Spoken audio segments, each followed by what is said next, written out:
ସେତେବେଳକୁ ସମୟ ପ୍ରାୟ ମଧ୍ୟରାତ୍ର ହେବ।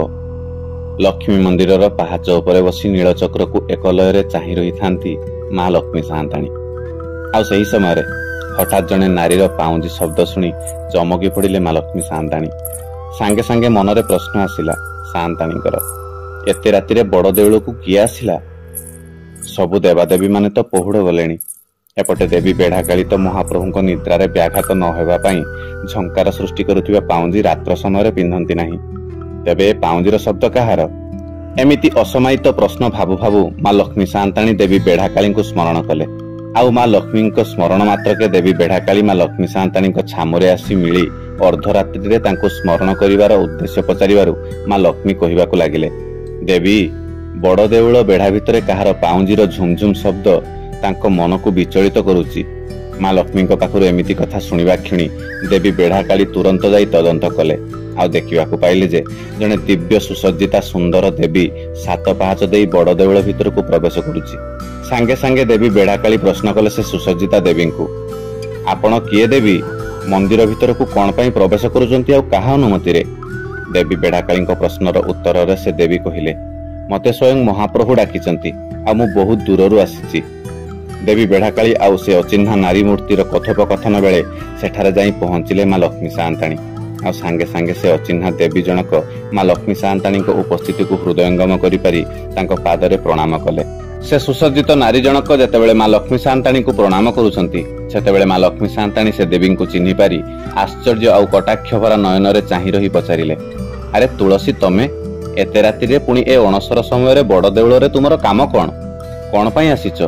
ତୁମେ କ'ଣ ଜାଣିନାହଁ ଅଣସର ସମୟରେ କାହାକୁ ବି ମହାପ୍ରଭୁଙ୍କ ପାଖକୁ ପ୍ରବେଶ ବର୍ଜିତ ବୋଲି? ତେବେ କେଉଁ ଉଦ୍ଦେଶ୍ୟ ନେଇ ଏତେ ରାତିରେ ତୁମେ ଆସିଛ ଆଉ କାହା ଅନୁମତିରେ ମନ୍ଦିର ଭିତରେ ପ୍ରବେଶ କରୁଥିଲ? ମା ଲକ୍ଷ୍ମୀ ସାଆନ୍ତାଣୀଙ୍କର ପ୍ରଶ୍ନରେ ଆଘାତ ପାଇ ବାଷ୍ପରୁଦ୍ଧ କଣ୍ଠରେ ନୀରବ ହୋଇ ଠିଆ ହୋଇ ରହିଥାନ୍ତି ତୁଳସୀ। ସେପଟେ ତୁଳସୀଙ୍କୁ ଦେଖି ମା ଲକ୍ଷ୍ମୀ ସାଆନ୍ତାଣୀଙ୍କ କ୍ରୋଧଟା ପଞ୍ଚମକୁ ଚଢୁଥାଏ।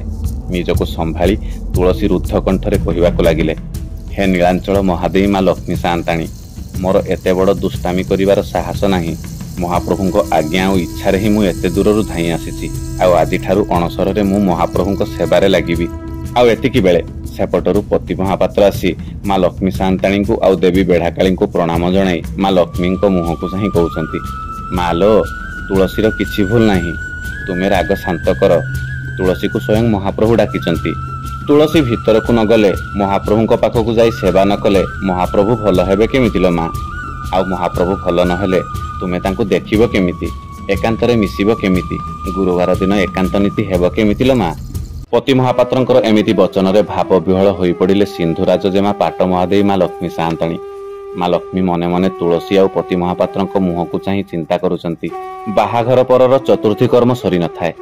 ସ୍ନାନ ମଣ୍ଡପକୁ ଯାଇ ଭକ୍ତଙ୍କ ମେଳରେ ସ୍ନାନ କରୁଛନ୍ତି ଭାଇ ଭଉଣୀଙ୍କୁ ନେଇ। ଆଉ ସ୍ନାନ ସରୁ ସରୁ ଦଇତା ସେବକମାନେ ଭିଡ଼ି ନେଉଛନ୍ତି ଅଣସରର ନିବିଦ୍ଧ ତାଟି ଭିତରକୁ। ପଚାରିଲେ କହୁଛନ୍ତି ମହାପ୍ରଭୁଙ୍କୁ କାଳେ ଗାଧୋଇ ସାରିବା ପରେ ଜ୍ୱର ଆସିଲା ଆଉ ସେ ଅସୁସ୍ଥ ଅଛନ୍ତି ବୋଲି।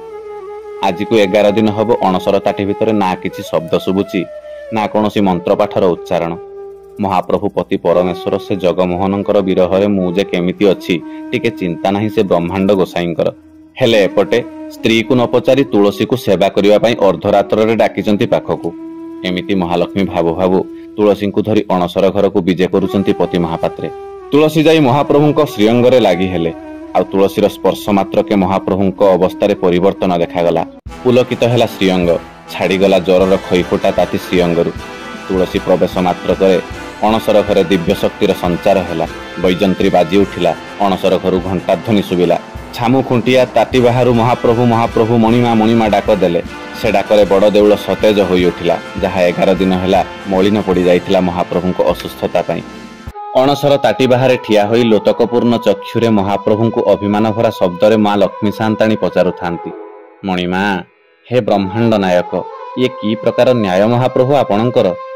ତମର ମହାଦେଇ ହୋଇକି ଯେଉଁ ସୌଭାଗ୍ୟ ମୋତେ ଦେଲ ନାହିଁ ସେ ସୌଭାଗ୍ୟ ତୁଳସୀକୁ ଦେଲ।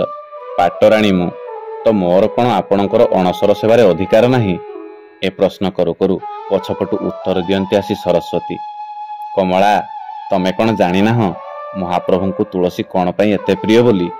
ସତ୍ୟରେ ଯେତେବେଳେ ମହାଦେବଙ୍କ ବିଜୟ ପାଇଁ ପ୍ରଭୁ ତୁଳସୀ ସହ ଯେଉଁ ଛଳନା କଲେ ସେସବୁର ପ୍ରାୟଶ୍ଚିତ ଆଜି ଯାଏଁ ପ୍ରଭୁ କରୁଛନ୍ତି। ସେଇଥିପାଇଁ ସର୍ବାଗ୍ରେ ତୁଳସୀ ତାଙ୍କର ଅତି ପ୍ରିୟା। ତୁଳସୀ ବିନା କ'ଣ କୌଣସି ନୀତି ସମ୍ଭବ? ତୁଳସୀର ବଳିଦାନ ପାଇଁ ଆଜି ସଂସାରରେ ଧର୍ମ ରହିଲା। ମହାପ୍ରଭୁ ତ ସବୁବେଳେ ଆମଠାରୁ ଅଧିକା ଭକ୍ତଙ୍କୁ ପ୍ରାଧାନ୍ୟ ଦିଅନ୍ତି, ଆଉ ତୁଳସୀ ତାଙ୍କର ଭକ୍ତ ଶ୍ରେଷ୍ଠା। ସେ ତ ତା ଭକ୍ତି ବଳରେ ମହାପ୍ରଭୁଙ୍କୁ ସାକ୍ଷୀ ରଖି ଯେଉଁ ଅଭିଶାପ ଦେଇଥିଲା, ଆଉ ପ୍ରଭୁ ମଧ୍ୟ ତାର ଏଇ ଭାବ ପାଇଁ ଯୁଗେ ଯୁଗେ ତା ପାଖରେ ବନ୍ଧା ହୋଇ ରହିଛନ୍ତି। ସରସ୍ୱତୀଙ୍କ ପାଖରୁ ଏମିତି କଥା ଶୁଣି ନୀରବ ହୋଇ ଚାହିଁ ରହିଥାନ୍ତି ମା ସାଆନ୍ତାଣୀ, ଆଉ ମନେ ମନେ କହି ହେଉଥାନ୍ତି ତୁଳସୀକୁ, ସତରେ ଲୋ ତୁଳସୀ, ତୁ ବଡ଼ ଭାଗ୍ୟବତୀ। ମହାପ୍ରଭୁଙ୍କ ପାଟରାଣୀ ହୋଇ ମୁଁ ଯେଉଁ ସୁଖ ପାଉନାହିଁ, ମୁଁ ଯେଉଁ ସୌଭାଗ୍ୟ ପ୍ରାପ୍ତ ହେଇପାରିଲେ ନାହିଁ, ତତେ ଆଜି ସେ ସୌଭାଗ୍ୟ ମିଳିଛି। ଧନ୍ୟ ଲୋ ତୁଳସୀ, ଧନ୍ୟ ତୁ, ଯୁଗେ ଯୁଗେ ତୋର ନାମ ରହିବ। ଜୟ ଜଗନ୍ନାଥ।